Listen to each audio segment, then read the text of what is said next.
Hello ဒီနေ့ဒိုရာကတော့ရန်ကုန်မြို့မှာဒိုရာရဲ့အကြိုက်ဆုံးအသားကင်ဆိုင်နေရတဲ့ဆိုင်ခေါ်သွားမှာဖြစ်ပါတယ်။ဒါဆိုရင်တော့ဒိုရာဒီနေ့ဘယ်သွားပြီးတော့ဖိုင်စားမလဲဆိုတာတူတူလိုက်ကြည့်ပေးကြအောင်နော်။အခုကတော့ဒိုရာ Hotel Pocha ဆိုတဲ့ဆိုင်လေးကိုရောက်နေပါတယ်။ဒါဆိုရင်တော့ဒိုရာနဲ့တူတူအထက်မှာဘယ်လိုရှိလဲဆိုတာလိုက်ကြည့်ကြအောင်နော်။ဒီပြင်ပလေးကညနေဘက်ဆိုမီးအောင်ဖြော်ဖြော်လေးနဲ့လီတဖြူနဲ့အရန်ထိုင်လို့ကောင်းတယ်။မသိရင်ကိုရီးယားပင်လယ်ကမ်းဆက်ကဘာဘီကျူဆိုင်လေးကိုရောက်နေတယ်လို့မျိုးပဲ။ဘက်နည်းနည်းလေးမှောင်သွားတော့မှအပြင်ဘက်ကဘယ်လောက်ထိကိုရီးယားဆန်လေးဆိုတာလိုက်ပြရတော့မယ်။နောက်ဘက် view လေးရော vlog အဆုံးမှကြည့်ပေးကြနော်။တော်တော်ရင်းနေတော့အထဲမှာ staff party အယောက်40ကျော်ပေါ်ကင်ဝိုင်းရှိရနဲ့သူတို့အဲ့ဒါကိုပြင်နေကြတာပါ။အဲ့ဒီတော့အထဲမှာထိုင်လို့မရတော့ဘူးများလားလို့ထိုင်မှုတဝိုင်းကျန်သေးရဲ့ဆိုလို့တော်သေးရဲ့။ဘောကြဆုံးကတော့အဝင်ဝနာ mirror selfie ရိုက်ဖို့ထားပြီးဒီမှန်ကြီးပဲ။အထဲမှာတော့ aircon နဲ့ဆိုတော့ aircon နဲ့ထိုင်နေတဲ့သူတွေတော့ကတော့အဆင်ပြေပါတယ်။အခုကတော့အထဲရောက်ပြီဆိုတော့ dress စားချင်တာလေးအရင်မှာလိုက်ပါအောင်မယ်ရှင်။ခုစီမှာတော့ကိုရီးယားအစားအသောက်နဲ့ပတ်သက်တာမီနူကတော့တော်တော်လေးစုံတယ်။မီနူကတော့ဒိုရာတယောက်တိုင်းအမြဲမှာနေကြသူစီကအသားကင်ကိုကီပလက်တာတစ်ချက်ရဲ့ပြီးတော့သူစီကအသစ်ထွက်ထားတဲ့မီနူလေးစမ်းစကြည့်စလို့မှားထားပါတယ်။ကြကြကတော့သူစီမှာဒိုရာလိုလူငယ်တွေအတွက် photo spot လာလေးလုပ်ပေးထားတာပဲ။ဒီမှာကြည့်အောင်ဒိုရာသွားရင်းနေတော့ staff party တစ်ခုနဲ့တို့အထဲမှာလူကြီးအပြည့်ပဲ။ဒါကတော့အသားကင်မှာပြီးသွားရင်သူတို့ဆိုင်ရဲ့ထုံစံတိုင်းလာချပေးတဲ့ side dish လေးတွေပါ။ဒီဆိုင်ရောသဘောကျတဲ့အချက်ကဒီလိုမျိုး side dish တွေအများကြီးပေးတာပဲ။ဒီမှာကြည့်သူ side dish နဲ့တွေစပွဲရတော်တော်လေးပြည့်နေပြီ။ဒါကတော့ဒရာမာထားရဲ့အသားကင်ကိုကီပလက်တာလေးကိုရှိတ်ကြိုက်မကြိုက်လာမိတာပါ။အကယ်၍ကိုမကြိုက်ဘူးဆိုရင်တော့ပြန်ပြီးတော့လဲပေးပါတယ်တဲ့။ဒရာကတော့ဒီတိုင်းလေးပဲယူပြခဲ့ပါတယ်။ဒါကတော့သူတို့စီမှာကင်နယ်နီးလေးပြောင်းထားရဆိုလို့အပြင်မှာကင်နေရသေးကိုဒရာသွားပြီးတော့ဆက်စုလာတာပါ။ဒါကတော့ဒီရောက်ရင်တော်တော်များများမှာစားကြတဲ့အသားစုံပါတဲ့ကိုကီပလက်တာလေးတွေပါ။အသားကင်နေမှရင်တော့ smoke နဲ့လေးတင်းနေရလို့အပြင်မှာမီးသွေးနဲ့တဝက်လောက်ကြာအောင်ကင်ပြီးတော့ smoke နဲ့လေးအရင်သွင်းပေးပါတယ်တဲ့။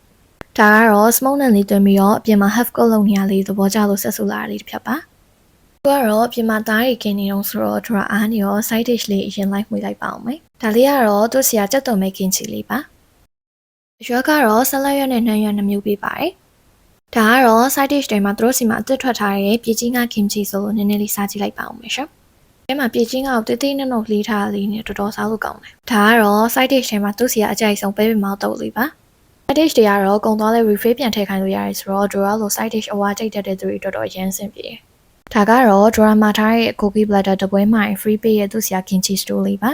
ါအထဲမှာတော့ kimchi ရောအသားလုံးရောပဲပြရောအဆုံးပဲအခုမှပူပူလောလောလာချပေးရဆိုတော့အငွေ့ရောင်1000တောင်းထွက်နေသေးတယ်ဒါဆိုရင်တော့အရင်တိုက်ပါရင်တောက်ပါအောင်အားတော့ဘိုက်ဆာဆာနဲ့အစားငမ်းပြီးတောက်လိုက်တဲ့ဒရာတယောက်အပူလောင်ပြီးတော့ရှာရီပါကြက်ကုန်တာပါဒီမှာကြီးရုပ်ကိုပဲကြီးလိုက်တော့သူ့ရဲ့ kimchi store ကချင်းပြုံးပြုံးလေးဆိုတော့အသားကင်နေဆိုရင်အီပြေပြီးတော့တော်တော်လေးလိုက်ဖတ်တယ်ကင်ချီအရသာအရင်အီနေတဲ့ချိန်တို့ဘာမှမစားခြင်းကိုတောင်းလိုက် fresh ဖြစ်သွားမယ်အရသာမျိုးတွေမှာပါတယ်။ဒိုရာတော့ကင်ချီကြိုက်တဲ့သူဆိုတော့သူ့ရဲ့ကင်ချီဆိုးလေးကိုတော်တော်လေးသဘောကျတယ်။ကဲနောက်ဆုံးတော့ smoke နဲ့တွင်ထားပြီးတော့ half coat လုပ်ထားတဲ့ဒိုရာအသားကင်လေးရောက်လာပါပြီရှင်။ half coat လုပ်ပြီးယူလာတာဆိုတော့ကျန်တဲ့တစ်ပတ်ကိုတော့ကိုရှိမှအချက်ကင်ပြီးတော့စားရုံပါပဲ။ဒါကတော့အသားကင်လာစားရတဲ့သူတွေကို entertainment အနေနဲ့ special request လို့ flame လုပ်ပြရလေးပါ။ကိုယ့်ဘက်ကိုလှုပ်ချင်နေဆိုလဲရတယ်ဒိုရာတော့မလုပ်ရလို့သူတို့ပဲလှုပ်ပြခိုင်းလိုက်တာပါ။အဲဒီဆိုင်ထမင်းနဲ့တွဲစားတော့ပိုပြီးကြိုက်လို့ဒိုရာထမင်းလေးတစ်ပွဲမှာထားတာပါ။ကဲဒါဆိုရင်တော့စားလို့ရနေပြီဆိုတော့ဒိုရာအရင်စားကြည့်လိုက်ပါအောင်မရှင်။ဒါတော့အသားကင်စားရဒီလိုမျိုးနှမ်းစီလေးနဲ့ငရုတ်ကောင်းလေးနဲ့ရောထားတာလေးနဲ့တို့ပြီးစားတော့ပိုပြီးတော့သဘောကျတယ်။တဲထည့်ပြီးစားလိုက်တာနဲ့သူ့ရဲ့အသားကင်လေးကရှာဖို့မှာတော်တော်လေး fresh ဖြစ်ပြီးတော့ juicy ဖြစ်တဲ့ထဲမှာပါတယ်။ဒီနေ့ကတော့ဒိုရာတယောက်တည်းစားမှာမဟုတ်ပါဘူး။အသားကင်ကြိုက်တဲ့ဒိုရာဝင်ခွင့်အမတယောက်ကိုလေးခေါ်ထားပါတယ်။ဘာလို့အခုစားနေရတော့ကိုကီပလက်တာတွေကဝတ်သားရဲ့ပါးသားနဲ့ကြောလေသားကိုစားနေရပါကိုကီပလက်တာထဲမှာတော့ပါးသားရဲ့ကြောလေသားရဲ့သုံးထပ်သားရဲ့ကုတ်သားရဲ့ဆိုပြီးတော့၄မျိုးပါပါတယ်ပထမဆုံးလာချပေးရဲ့ပါးသားနဲ့ကြောလေသားတွေမှာတော့ပါးသားလေးကိုတော်တော်လေးသဘောကျတယ်ဒါနဲ့ဒိုရာလိုမျိုးပါဆဆထမင်းလေးနဲ့စားမှကျင်းနေကြရတဲ့သူတွေရှိကြလားပါးသားရဲ့ texture ကိုနူးနူးညံ့ညံ့လေးနဲ့စားလိုက်တာနဲ့ရှောက်မှာပျော်စင်းသွားတဲ့အရာသားမျိုးအသားကင်ဆိုရင်အရွက်နဲ့ထုတ်ပြီးစားမှပိုကောင်းတာဆိုတော့အခုကတော့အရွက်လေးထုတ်ပြီးဟင်းစားလိုက်ပါအောင်မရှင်အဖြူအောင်ကတော့ကြည်ကဲရနူးညံ့နေမှန်းတည်းရဲ့ပါသားလေးပါဘီနာကတော့ကြောလေသားလေးပါဒိုရာနှမ်းရွက်နဲ့ဆလရွက်နှစ်ခုလုံးပေးထားအဆိုတော့နှစ်ခုလုံးပဲထုတ်ပြီးတော့စားလိုက်ပါတယ်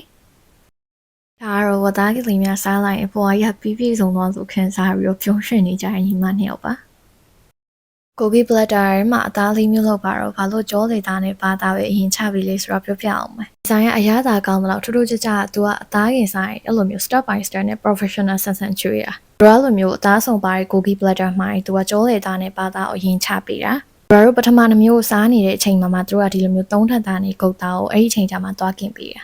ဒီမျိုးလုံးတော့တခါလေးกินပြီးတော့မချပေးဘူးဒါပေမဲ့သူတို့ပြောသလိုစားကြည့်ရလေပို့ပြီးတော့အရသာရှိပြီးတော့ဘိုက်ပြည့်စီလို့ခံစားရတယ်ဒါတော့သူတို့ရဲ့ technique လေးတစ်ခုပေါ့လေဒါလေးကတော့သူစီမှာတွေ့ထွက်ထားတဲ့ seafood soft dough ရာမြောင်းလေးပါဒီရောက်ရင်တော့အရေနဲ့ခောက်ဆွဲစားခြင်းတော့အမြဲသူ့ဆရာပူတဲ့ကြီးကိုကြိုက်လွန်းလို့ရောက်တိုင်းမြင်မှားစားနေကြပဲ။ဒါပေမဲ့ဒီတစ်ခေါက်ကတော့သူတို့စီမှာ seafood ရာမြောင်းလေးအတွေ့ထွက်ထားတွေ့လို့ဒရာလည်း seafood ကြိုက်တာနဲ့စမ်းစားကြည့်စလုံးမှာဖြစ်ခဲ့ရလိမ့်ပါ။ seafood ကတော့သူ့ထဲမှာပစွန်ကနန်ဂုံရောက်သွားပြင်လေစားရတော့တော်တော်ဆုံးပါပါတယ်။ဒါက second round လေးလာခင်ပေးနေတော့အခုကတော့ခောက်ဆွဲလေးရင်စားကြည့်လိုက်ပါအောင်မယ်။မစားခင်ရဲ့သူ့ရဲ့ seafood နဲ့လေးကမှုေးနေတာစားလိုက်တော့လေပြင်လေစားအရသာပြေးသွားရပြီးတော့ခောက်ဆွဲသားလေးကတော်တော်လေးစားလို့ကောင်းတယ်။ဒီလိုမျိုးသုံးတက်သားကိုသူ့ရဲ့ဟင်းရည်နှစ်ပြီးစားရင်တော်တော်လေးလိုက်ဖက်ပြီးတော့အရသာရှိတယ်။သူ့ရဲ့သုံးတက်သားလေးကလည်း smoke နဲ့လေးတင်းပြီးတော့ပါဇက်ထဲမှာဝါလိုက်တာနဲ့အိနေရပဲ။သူ့ရဲ့ဟင်းရည်ကတော့နည်းနည်းလေးဆက်တဲ့ထဲမှာပါတယ်။ဒါမဲ့ဒိုရာတို့တော့အသားကင်နဲ့စားရတာဆိုတော့အီးပြေပြီးတော့ပွင့်ထွက်သွားတဲ့အရသာမျိုးတွေမှာပါတယ်။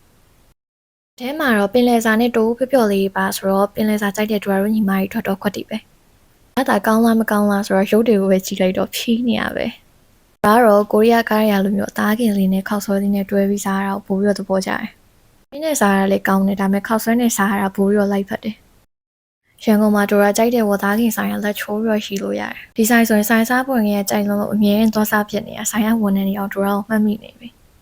အော်ပြီးတော့ဝသားခင်မစားရတဲ့သူဆိုသူဆိုင်ရကိုရီးယားချက်ကျော်မှာစားကြည့်လုံးဝ highly recommend ပေးကြိုက်သွားစီရမယ်လို့အမခံတယ်။ဒါလေးကတော့သူစီကအသက်ထွက်ထားတဲ့ Harvard Soy York လေးလို့ပြောတယ်။ကိုရီးယားလို့အတန်ထွက်ဆိုတော့ဒိုရာလေးတေချာမထွက်တော့လို့မှားတော့ရင်တော့ဒီခန့်ပေးကြပါလို့။ဒါတော့ဒိုရာမှာစားကြလို့မှာထားတဲ့ corn cheese လေးပါ။ဒီမှာကြည့်အောင်သူ့ရဲ့ corn cheese ကို cheese အများကြီးပဲ corn cheese ကတော့ချူချူစိမ့်စိမ့်လေးနဲ့တော်တော်လေးစားလို့ကောင်းတယ်ဒါကတော့ခုနကနှစ်ပွဲကိုဘာလို့ထပ်မှလိုက်တာလဲဆိုတဲ့အကြောင်းပြချက်ပါ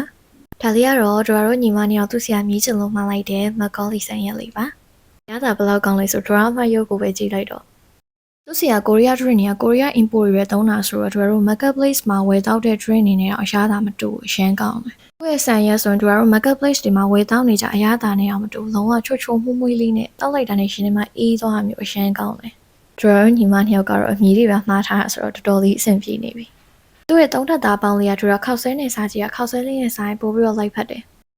သူ့ရဲ့ texture လေးကနူးနူးအီအီလေးနဲ့စားလိုက်ရင်ချိုချိုလေးတော်တော်လေးအရသာရှိတယ်သူ့ရဲ့သုံးထပ်သားပေါင်းလေးနဲ့တွဲစားဖို့ကတော့ဘေးနားမှာမုံကြီးရွက်လေးရဲ့မုံလာဦးချင်းရဲ့ငရုတ်သီးတို့ကြက်သွန်ဖြူတို့ပါပေးထားပါတယ်အကုန်ထည့်ပြီးသွားပြီဆိုရင်တော့ဒီလိုမျိုးလေးခောက်ပြီးတော့ပါဇက်ထဲထည့်ပြီးတော့စားရုံပါပဲအရွက်နဲ့စားရတာမကြိုက်တဲ့သူဆိုလဲဒိုရာမလိုမျိုးကွန်ချီစီနဲ့မှားပြီးတော့ဝတ်သားပေါင်းလေးနဲ့တွေ့စားရင်တော်တော်လေးလိုက်ဖက်တယ်။